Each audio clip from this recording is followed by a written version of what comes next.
So 2019 came to a close almost 2 weeks ago, and it's taken me a little while to come up with my top 10 movies of the year, because there have been so many good movies. And that being said, I haven't seen all the, per se, best movies of the year. But I have a pretty solid top 10, and I think what's cool about my top 10 list is a lot of movie critics don't have these movies on their list, but I really do, and I think that 2019, in the case of cinema, has been one of the best years of the decade. So I'll just start off with my honorable mentions. My honorable mentions are, my number one is Avengers Endgame. I was really surprised by how good this movie was, because I'm not really a big fan of the MCU, but it's actually an extremely emotionally satisfying movie, which you don't really get out of the Marvel Cinematic Universe up to date. Overall, just a great movie. Do I think that it's one of the best movies? No, I don't. But it is definitely one of the most entertaining and brings a lot to the MCU that many of the MCU pictures have not. My second honorable mention is Ford v Ferrari. I'm a little surprised that this didn't come out on my list, because I really do think that it's a great movie, and it was on my top 10 list for a while, but then I saw another movie this year on Christmas break that I just love so much that it sort of kicked it off the top 10. But if I had to pick an 11, it'd definitely be Ford v Ferrari. I think Christian Bale's really good, and I think James Mangold is probably one of, if not the most unappreciated directors in Hollywood working right now, with films like Logan and 3:10 to Yuma. He's just a really great director, and I can't wait to see what he does next. Another movie that I think is sort of being overlooked by the Academy is a movie called The Two Popes. You can find it on Netflix right now. It stars Anthony Hopkins and Jonathan Pryce, and yeah, they play two popes, and it's really about the friendship that blossoms between them, even though they do not really like each other at first, and their political views and their views on religion really differ at the beginning, but they find common ground, and it really is sort of a very topical movie today, because it's really just about hearing another group out, and I think that that's a great message, and everybody can watch it. If you have Netflix, just turn it on right now. The last movie on my honorable mentions, I wouldn't say is up to par with the last three, but I find it very odd that there's not an animated movie on my top 10 of the year list, because pretty much for the last decade, there's been an animated movie everywhere. But if I had to say the best animated picture of the year, it'd probably be the Lego Movie Part 2. I don't love this movie, but I do love the ending so much. It's got a great message for kids and themes, and it really resonates well. It's just about siblings, and sort of like in the way that the first movie tackled being a parent and son, this movie tackles brother and sister. It really is just a great kids movie. And while it's not as funny as the first Lego movie, I think the animation's still there, the voice acting's great, and yeah, the messaging and the themes just really hit home for anybody who has a sibling. So yeah, those are my honorable mentions, and if I had a 15 list, I'd probably add a couple more movies. But for my top 10, I'm pretty satisfied with this list. And my number 10 movie of 2019 is Jordan Peele's Us. Now, this movie is not per se one of the best movies of the year, but I do think that it is probably the most fun I've had in the theater. It's, of course, Jordan Peele. He knows how to make suspenseful sequences, and he knows how to do great character writing. But I think what this movie does better than Get Out is it's actually extremely suspenseful, and it has a great, similar to Get Out, the way that the characters blossom in the arcs. It's just extremely well made, and Lupita Nyong'o's performance, obviously it won't get any recognition from the Oscars because it's from a genre film, but it really is that good. And it's cool to have a movie that is extremely open to interpretation make a lot of money. This movie made so much money. I was really happy with this movie. A lot of critics found it disappointing, but I thought that it was one of the best movies of the year. And at the time I saw it, I thought it was the best of the year. My number 9 on the list is Martin Scorsese's The Irishman.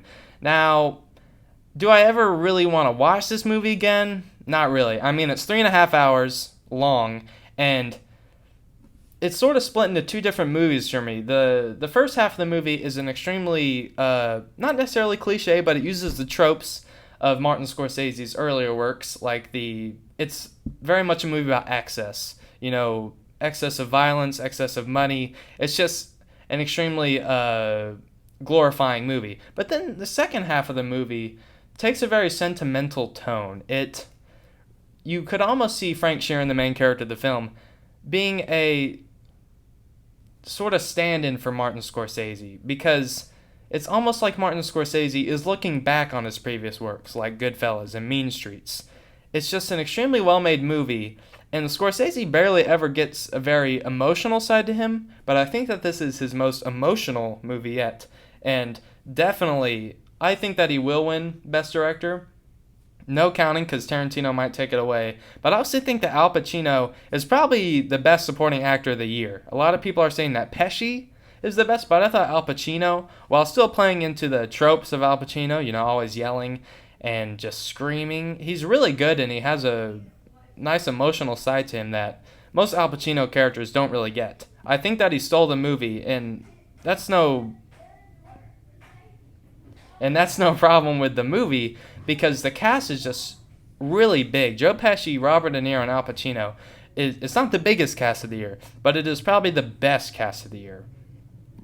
So my number 8 movie is Midsommar. Not really sure how to say it, but it's Ari Aster's follow-up to Hereditary.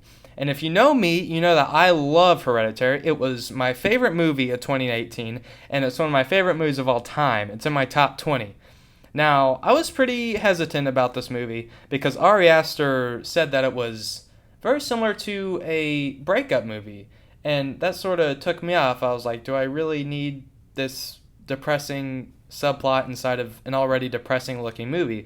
Well, really, it's so well made, and the character work is really well done that I don't love Midsommar like Hereditary, but I do think that it's an extremely impressive movie that this movie got made. It just has so many disturbing moments, and the music's incredible, and it's not a movie that you see all the time. The only close movie I can see to it this year was The Lighthouse, and I think Midsommar did a lot better than The Lighthouse. And the main actress, Florence Pugh, who you'll see again on this list, she does an incredible job, and while I think that she obviously won't get nominated for an Oscar because, again, this is a genre film, it's a great movie, and she does great work in it. I can't wait to see what Ari Aster does next. But I would like to see him sort of do a non-horror film, but I'm not really sure. He's close to being called a genius. I think that he's definitely the best rising director in Hollywood, and I just can't wait to see anything he does, whether it be horror, romance. I don't really care. He's just such a brilliant mind in the filmmaking community. So my number 7 is a movie called The Peanut Butter Falcon.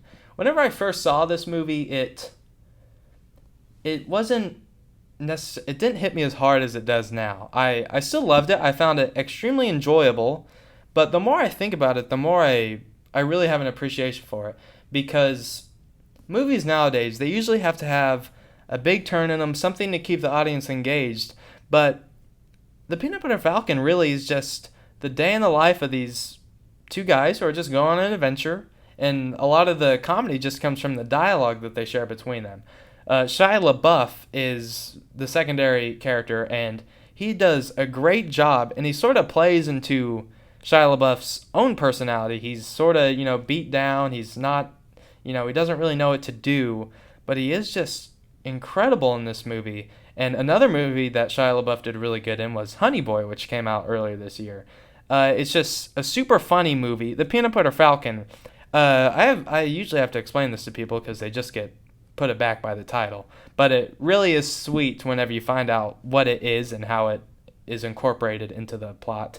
It's just extremely funny, but the dramatic beats in it really get to the heart of the movie. They never undercut a dramatic beat with a joke. And I think that that's very hard in today's film-going society with Marvel films, because they like to use the term bathos, which is undercutting a dramatic beat with a joke. But this movie knows when to be funny, it knows when to be dramatic, and knows whenever to put the character work in. It just really is a great movie. And out of comedies, I barely ever see just a great movie. This movie really is cool, and I think it's a crowd pleaser. I can't imagine anybody not liking this movie. I think out of all the movies on this list, if you were to watch one, I would probably say The Peanut Butter Falcon. It just hits everybody in the right way. It's just funny, it's dramatic, it's heartfelt. You might even cry, but it's not tears of sadness. It's just tears of joy. And I just love this movie. In fact, the more I think about it, the more it might go higher on my list, but we'll see. So my number 6 is Once Upon a Time in Hollywood. The first time I saw this movie, I didn't necessarily love it. I love Quentin Tarantino. I love the Kill Bill movies. I love Pulp Fiction. I love Django Unchained. They're some of my favorite movies of all time. But I just found the movie to be a little boring. And I found that Tarantino just wanted to make a movie that was literally just about Hollywood. It wasn't about anything else. It was just about the culture of Hollywood and these people living there, going about their day-to-day lives. But I realized that this movie is exactly what he wanted to make, and I really appreciate him for making that vision. It really has no clear plot to the movie until the third act. The first two acts are just these two guys living their life in Hollywood, and it is extremely entertaining. I didn't like this movie until I saw it a second time, but I really do love the dialogue in it. I think that it's not Tarantino's best dialogue. I don't think that it's his best screenplay or best movie by any chance, but I do think that the character work is extremely sentimental, and you barely ever get a Tarantino movie like that. The last time we saw that was in Django Unchained, and even that, it was put so under this violence and, cursing that it just didn't really come through. But in this movie, it really is a love letter to Hollywood, and I really do recommend this to anybody who's a Tarantino fan, a fan of Hollywood, just somebody who likes movies. This movie was made for people who like movies,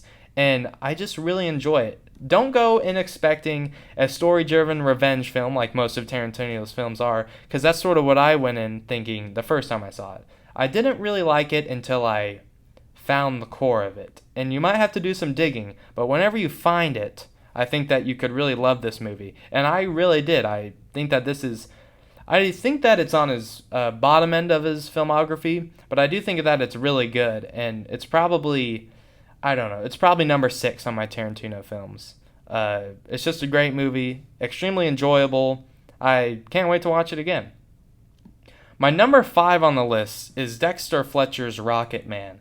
Now, I really liked Bohemian Rhapsody. I didn't think it was great. It was a little too long, and this is Dexter Fletcher's follow-up to Rocket Man, or to Bohemian Rhapsody. And once again, it's a biopic about Elton John, and I love Elton John's music. I think that he's one of the best singers and musicians of that time period, and this movie really does him justice, and it doesn't shy away from the history of Elton John.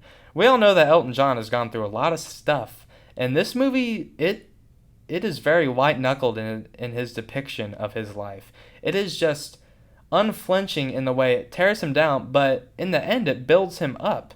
It is, despite a movie that is extremely hard on the character of Elton John, it really is a love letter to his music, and it is very enjoyable. And the ending is just probably one of my favorite endings of the year. It might be my favorite end of the year. And Taron Egerton, he won the Golden Globe recently. I don't think that he'll win the Oscar, but I think that he is one of my favorite actors of the year. I love this movie. It was my favorite whenever I saw it, but I don't think that it's getting enough recognition, and I think that you should really watch it. It really is just a great movie. And sure, it has the normal beats of a musician biopic, but it really transcends the genre into a extremely visually appealing movie with great performances and a great story. And it's actually really funny. If nothing else, this movie is just really heartfelt and funny. I love Rocket Man so much. And Dexter Fletcher, I think, has proven himself to be an extremely visual director, and I can't wait to see what movie he does next. I just hope that it's not a music biopic. My number 4 of the year was a little bit surprising to me because I'm not usually a huge fan of, per se, just whodunits, but I do love Rian Johnson's Knives Out. Now, Rian Johnson is a bit of a prolific film director in Hollywood right now because he did Star Wars: The Last Jedi, and while I really like The Last Jedi, I see why people don't. But I was extremely excited about Knives Out because of the cast. The cast really is really good.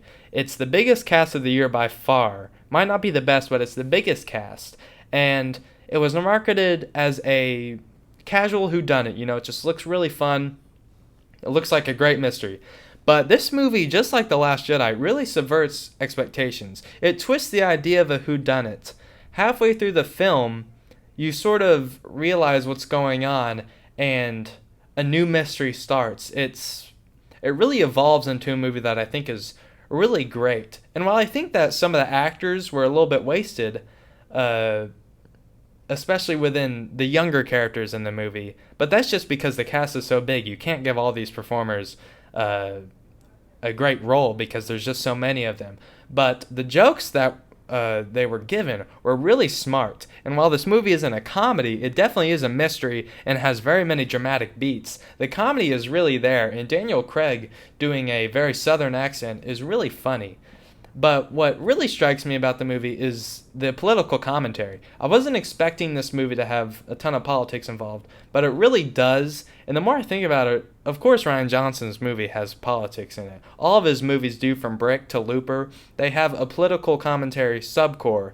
And Knives Out is it's not his most subtle movie by any means, but I think that it's his most entertaining, and it's his really only movie that he's made so far that I can consider a crowd pleaser. I think that it's really fun. It's not one of the best movies of the year, but the screenplay is very well written. But I know that if you watch it, you're really going to enjoy it. My number 3 of the movie of the year is, I didn't watch it until later. I saw it about 3 weeks ago, but it really has just stuck with me, and that's Lulu Wang's The Farewell. It's an American film, but 80% of the movie is subtitles. It is about Awkwafina, and it's about her keeping the secret of her grandmother having cancer to her. It is the definition of a bittersweet movie. It's not a comedy, but it's got some funny moments. The music is really incredible, and the performances are off the charts. And the ensemble that Lulu Wang has crafted is extremely impressive because she gives each one of them their own little dramatic beats, whether that be the brothers or the sister, the mom. Awkwafina and her mom have a great dynamic that is really explored through the movie. And it's also what movies I think are best for, and that's a look into a different culture. Usually movies nowadays are really just us today. But this movie, it has opened me up to a different side that I've never seen before in America. And I think that's what Roger Ebert has always gotten about. Movies are about empathy, and this movie especially is about empathy. The grandmother is one of the best performances of the year, and Awkwafina is probably my favorite actress of the year. She's incredible, and this movie really is extremely well shot. It's very well paced. It's very short, which if that's a thing that you mind, just like me, you'll really love. I just think that it's awesome. And maybe don't watch it if you get extremely emotional, but I just love this movie so much, and I was crying like the last 30 minutes of the movie, even though nothing really entirely extremely sad is happening. It's just an emotionally investing movie, and barely any movies are like that nowadays. My number 2 of the year is Noah Baumbach's Marriage Story. Now, up until today, it was my favorite movie of the year, but these number 1 and 2s have been switching constantly in my mind, and what I love about Noah Baumbach's movie is it definitely has the best performances of the year. Adam Driver is the best actor of the year, no doubt. He's better than Joaquin Phoenix. I don't care what people say. It's just an extremely real movie. And real movies usually don't get the reception that they should because people want to escape from reality. But this movie is extremely enjoyable. It's funny. Noah Baumbach used to be a very comedic writer, but he's really crafted a incredible drama that has very many funny beats. And sure, it's about divorce. It's about divorce between these two people, but it never takes a side. It's not like Kramer versus Kramer. You want the best for these two people, and you want the best for the kid. It's a movie that anybody can relate to. You can relate to the husband, the wife, the kid, the parents. It is just a very well-made movie, and it knows what it's doing. Very few movies know what they're doing, but this movie knows what it is. It's a dramatic movie that is purely that. It's drama. Some people could call it boring, but it's so well made, and the acting is so well done, and the dialogue is so real. you just see a mirror into yourself. It's a great movie, and I recommend it to anybody. It's tough, but if you can get to that end, it's an extremely sweet movie. It's an extremely sentimental movie, and I think that anybody who watches it can get something out of it. So, my number one movie of the year is a big surprise to me because I have never seen a version of this movie, and I really do hate remakes for the most part, and I hate period pieces, but Little Women is my favorite movie of the year. Now, Greta Gerwig, I knew that this movie was going to be good. I didn't necessarily want to see it that bad because I really don't like period pieces, but Greta Gerwig's first film, or maybe not first, but first or second, Lady Bird, was definitely one of my favorite movies of that year. And she also surprised me with 20th Century Women. So I've been keeping an eye on her career, and this movie is so well done. It is heartbreaking. It is unflinchingly enjoyable. It is just so well done. The pacing is incredible. All the actors do a great job. And it is just so much fun. And I know that's weird, because if you know the story of Little Women, you know that halfway through the movie, something very sad happens, and you think that all is lost, but really this sad thing catapults the characters to finish their arcs. So even though something sad has happened, it leads to enjoyable things. I know that sounds weird, but it's a great thing that the movie does. And it also tells an old story. Obviously, this movie has been remade like 3 times, and the book came out a long time ago, but it tells it with a new style. It jumps back and forth between the time of these people, and yeah, the movie doesn't have a whole lot of conflict in it. Recently, I've had a lot of problem with anti-conflict movies, but this movie, you really do just enjoy spending time with these characters, and while nothing wrong might be happening on the outside, really the characters are just so well made, and the writing that is given to them makes the actors just push the characters even further, which makes Little Women one of my favorite movies of the year, and it probably is my favorite movie of the year. Marriage Story and Little Women keep on bouncing back and forth, but as of right now, I think that Little Women just has everything that a movie should have.